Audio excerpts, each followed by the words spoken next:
Bonjour, bienvenue à cette méditation de l'Évangile du vendredi 27 octobre 2023, vendredi de la 29e semaine du temps ordinaire. Nous allons procéder en 4 étapes. Une première lecture de l'Évangile, ensuite l'entrée en prière, en troisième lieu une deuxième lecture du texte pour cette fois-ci une méditation propre, pour la méditation proprement dite. En quatrième lieu, un colloque, un dialogue avec le Père, et nous terminerons notre prière par le Notre Père. Sans tarder, lisons l'Évangile du jour. Évangile de Jésus-Christ selon Saint Luc, chapitre 12, versets 54 à 59.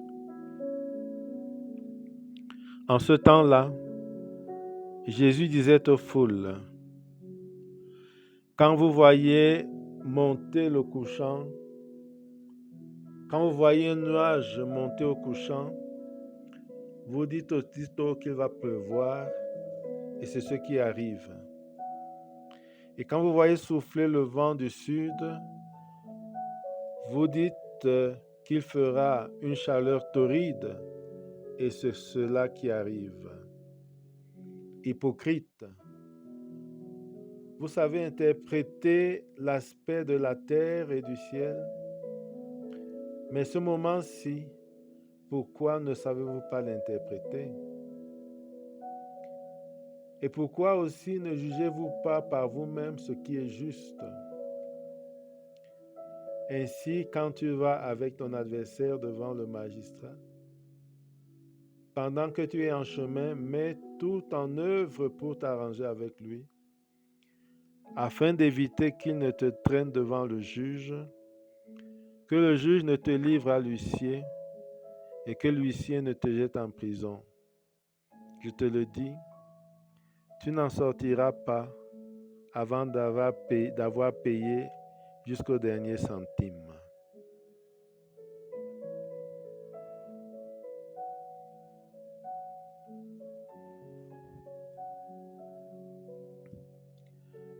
Après ce premier contact avec le texte, nous allons maintenant entrer en prière. Nous entrons en prière à travers la mise en présence du Seigneur, symbolisée par le signe de la croix. Au nom du Père et du Fils et du Saint-Esprit. Amen. Prenons conscience de la présence de Dieu.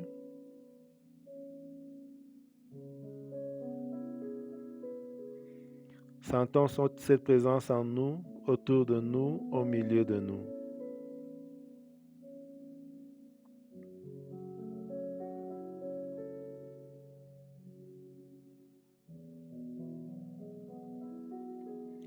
Soyons présents à cette présence.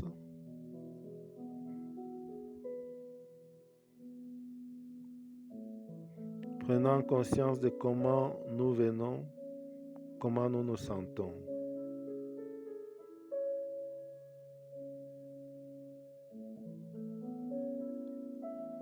Invoquez l'Esprit Saint pour qu'il nous guide pendant ce temps de prière.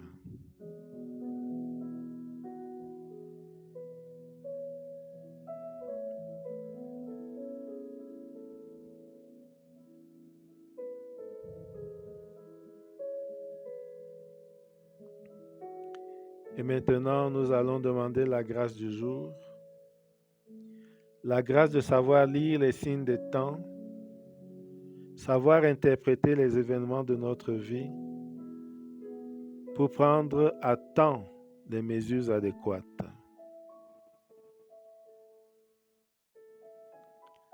Seigneur, donne-nous la grâce de savoir interpréter les événements de notre vie et de prendre à temps les mesures qui s'imposent.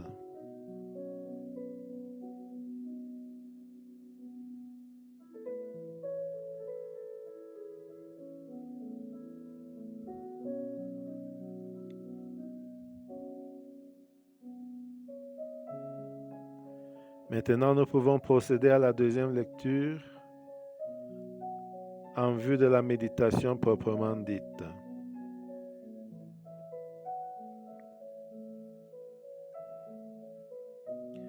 En ce temps-là, Jésus disait aux foules, « Quand vous voyez un nuage monter au couchant, vous dites aussitôt qu'il va pleuvoir, et c'est ce qui arrive.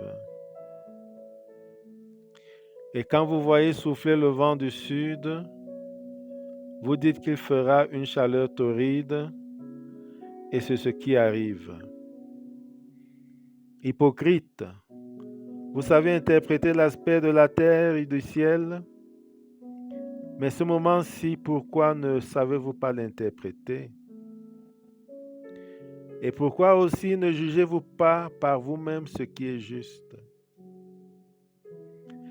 Ainsi, quand tu vas avec ton adversaire devant le magistrat, pendant que tu es en chemin, mets tout en œuvre pour t'arranger avec lui, afin d'éviter qu'il ne te traîne devant le juge, que le juge ne te livre à l'huissier et que l'huissier ne te jette en prison.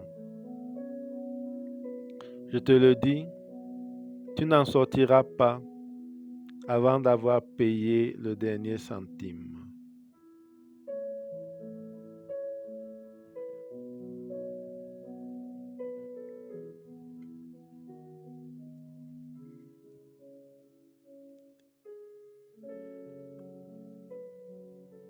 La première étape de cette méditation, c'est la composition du lieu.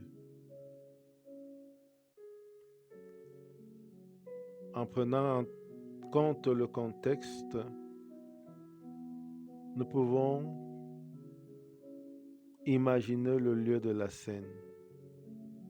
Nous savons que Jésus est en route pour Jérusalem et sans doute il s'arrête dans une ville ou dans un village.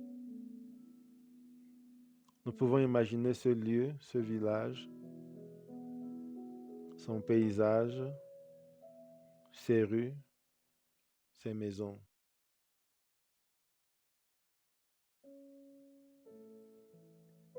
Nous imaginons le lieu précis où se trouve Jésus.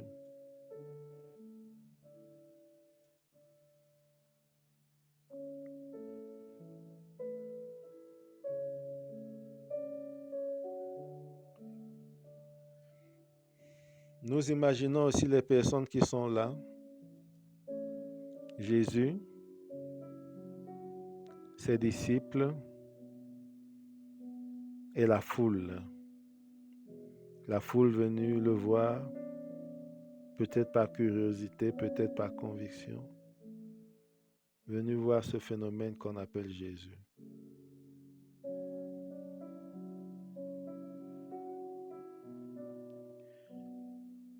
Me voir aussi, où suis-je? Suis-je dans la foule ou suis-je parmi les disciples?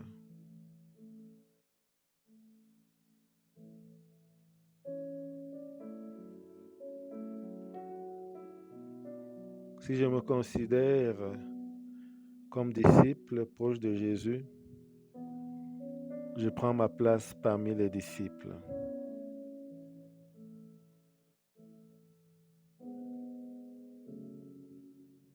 Si je me considère comme partie de la foule, je prends aussi ma place dans la foule. Comme baptisé, je suis disciple, alors ma place est parmi les disciples.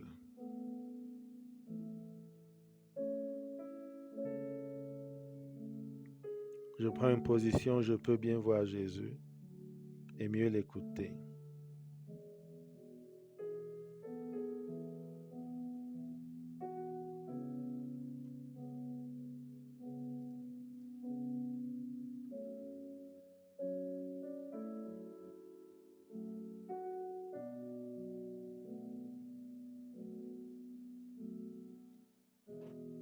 Après cette composition du lieu,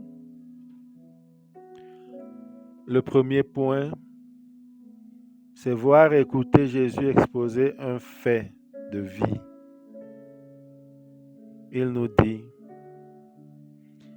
quand vous voyez un nuage monter au couchant, vous dites aussitôt qu'il va pleuvoir et c'est ce qui arrive. Et quand vous voyez souffler le vent du sud, vous dites qu'il fera une chaleur torride et c'est ce qui arrive.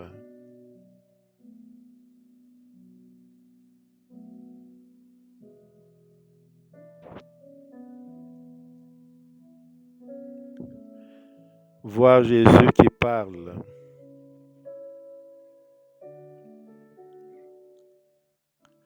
Voir la foule qui l'écoute.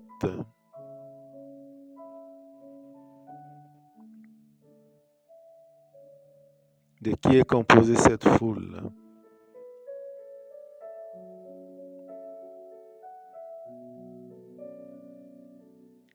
Entendre ce qu'il dit. Il nous rappelle une habileté que nous avons de savoir scruter le signe, de savoir scruter le ciel et l'interpréter avec exactitude.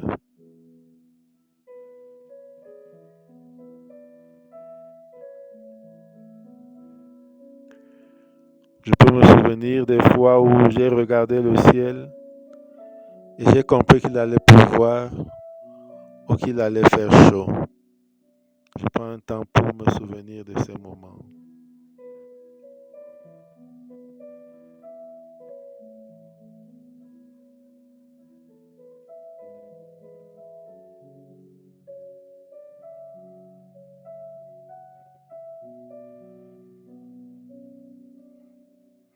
Je peux aussi constater que ces derniers temps, c'est difficile avec le changement climatique de bien déterminer ce qui va se passer.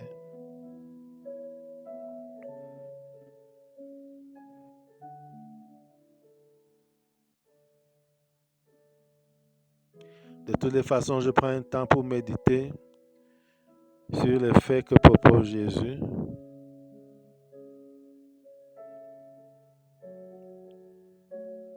Notre aptitude à lire les signes des temps.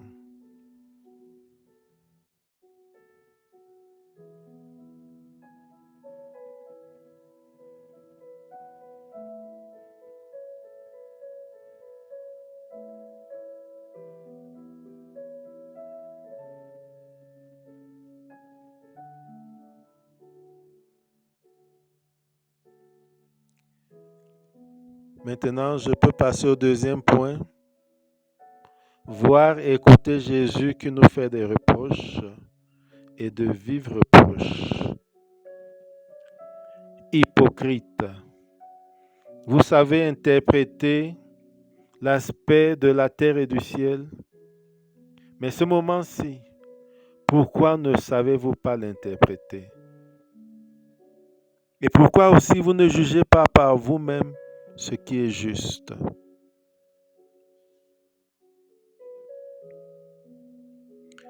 Ce moment-ci, pourquoi ne savez-vous pas l'interpréter? Ce moment-ci, toujours présent en face de Jésus, au milieu des disciples, devant la foule, j'essaie de sentir l'ambiance du moment que vit Jésus et sa signification.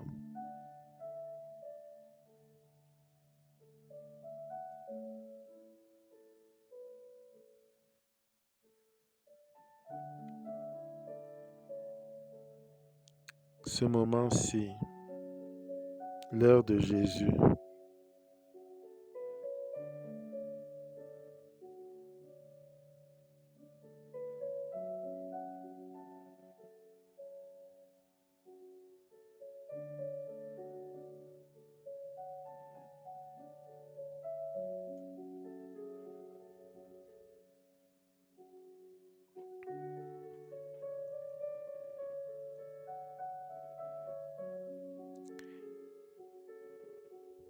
Je peux aussi sentir l'ambiance de ce que nous vivons aujourd'hui dans le monde et dans nos milieux de vie. Quelle est la signification de ce qui se passe aujourd'hui en moi, dans mon milieu de vie et dans le monde?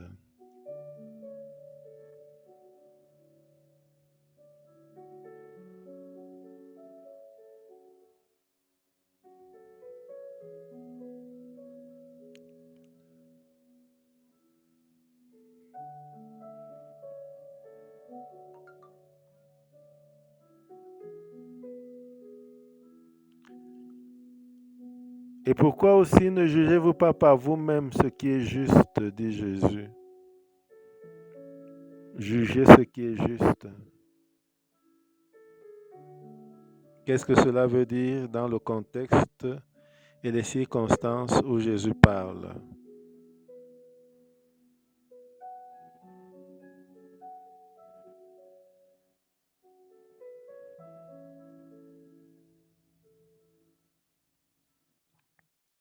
Qu'est-ce que cela veut dire pour moi aujourd'hui?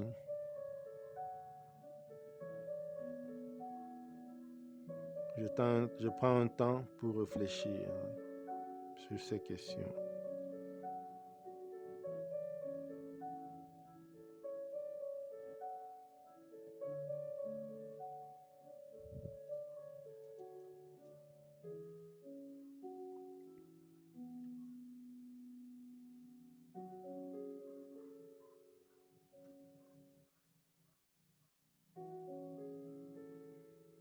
Troisième point, voir Jésus et écouter l'exhortation qu'il nous fait. Ainsi, dit Jésus, quand tu vas avec ton adversaire devant le magistrat, pendant que tu es en chemin, mets tout en œuvre pour t'arranger avec lui, afin d'éviter qu'il ne te traîne devant le juge, que le juge ne te traîne, ne te livre à l'huissier, et que l'huissier ne te jette en prison. Je te le dis, tu n'en sortiras pas avant d'avoir payé jusqu'au dernier centime.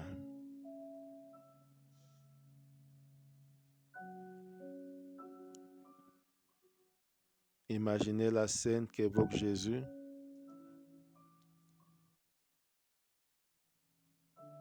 S'imaginer en route vers le juge avec l'adversaire.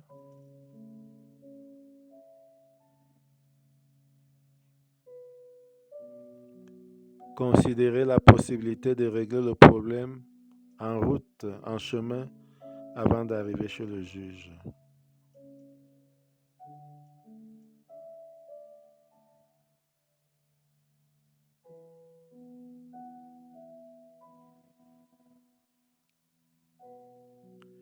Voir les conséquences si je refuse d'arranger le problème en cours de route, la prison.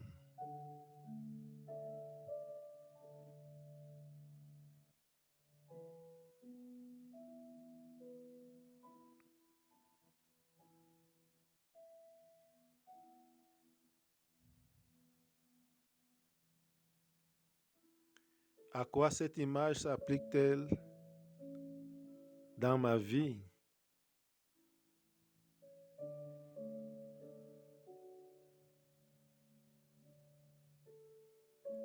Quels sont les problèmes et situations que je dois résoudre avant qu'il ne soit trop tard?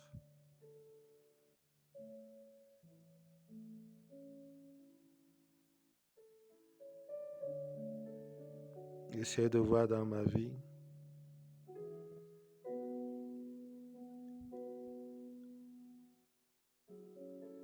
qu'est-ce qu'il y a à résoudre, quelle solution il y a à trouver, à quel problème, à quelle situation.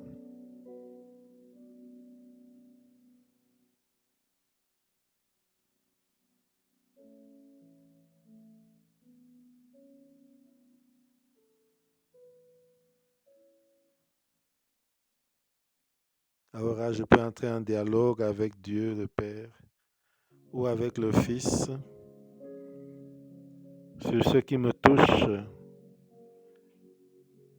sur ce qui attire mon attention de ce que j'ai médité et contemplé.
Je conclus ma prière avec la prière reçue du Sauveur.